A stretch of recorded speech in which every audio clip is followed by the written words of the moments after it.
and poof, the world is up like a puff of smoke.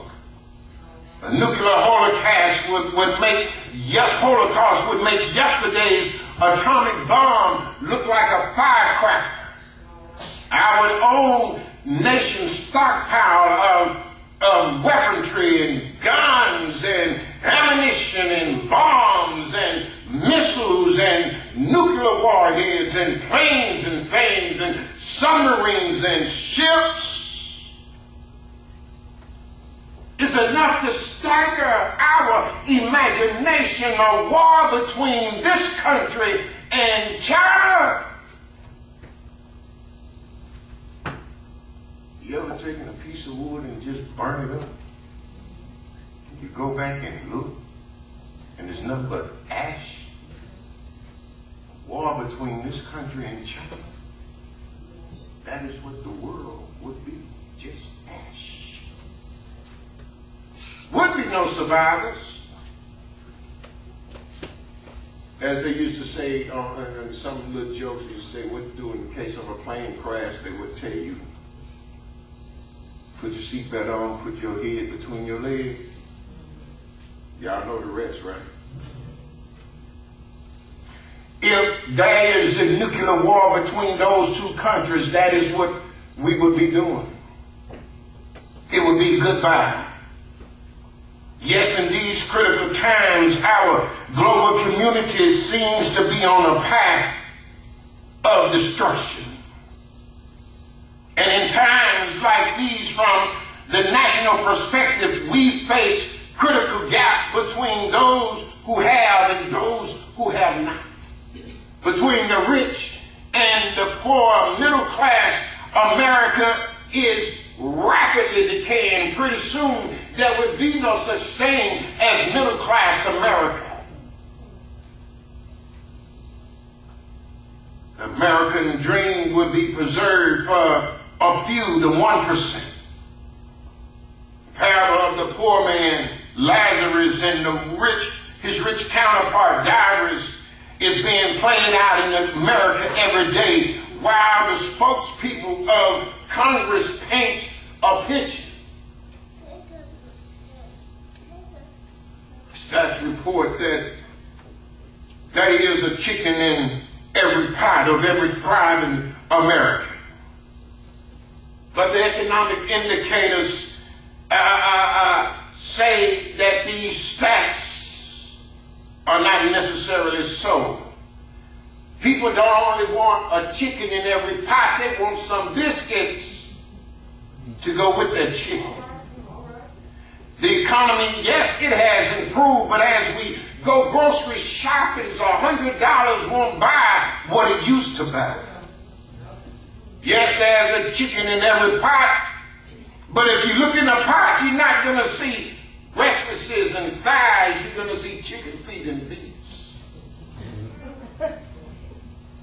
Unemployment is at a staggering high for black Americans. The poor working class to buy medicine is getting hard for them.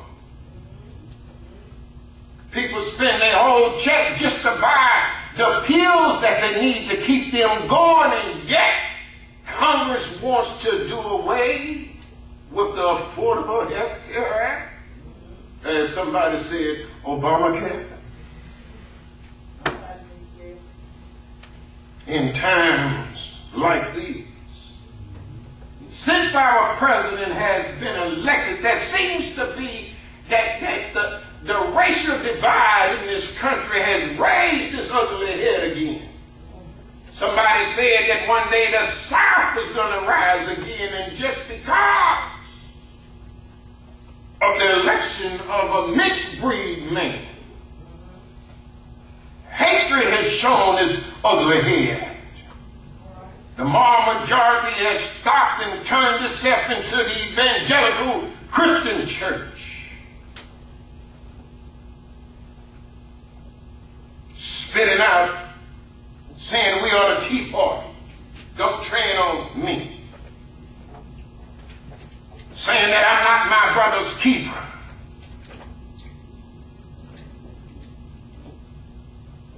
I'm not trying to do a blanket indictment on no one group.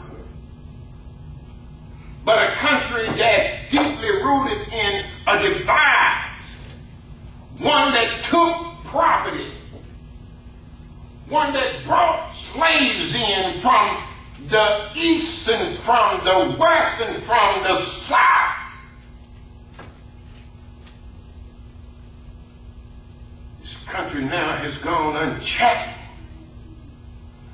And the pendulum that we thought was once swung back up,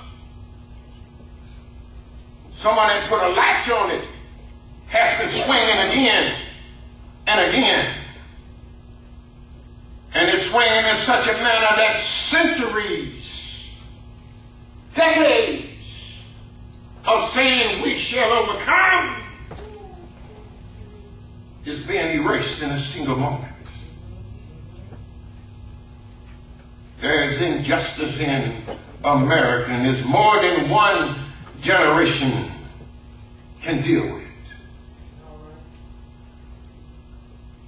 Look at our youth.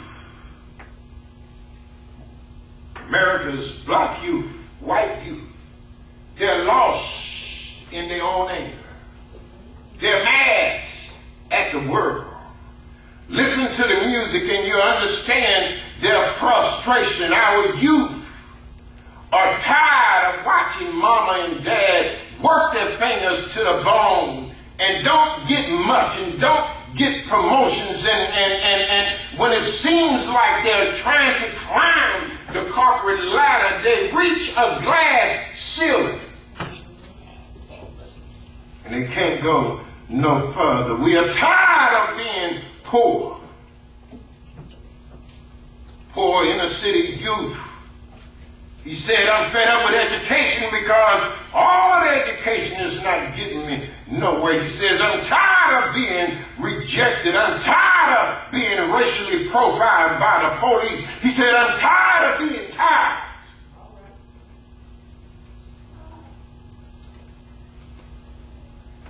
It's going to take more than the month of February to erase some of the stuff that we have seen. It's going to take more than 40 acres and a mule to erase some of the things we have seen. It's going to take more than a check for $10,000 made out to the descendants of imprisoned slaves. It's going to take more. And my brothers and sisters, I stopped to tell you this morning, what it's going to take is L-O-V-E.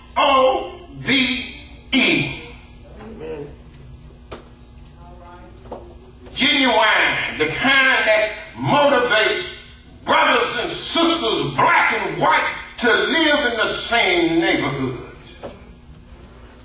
To not look for private schools because that school has gotten too black. To be able to sit down and go to church together. I start to tell you today that I don't want a declaration of apology from Congress.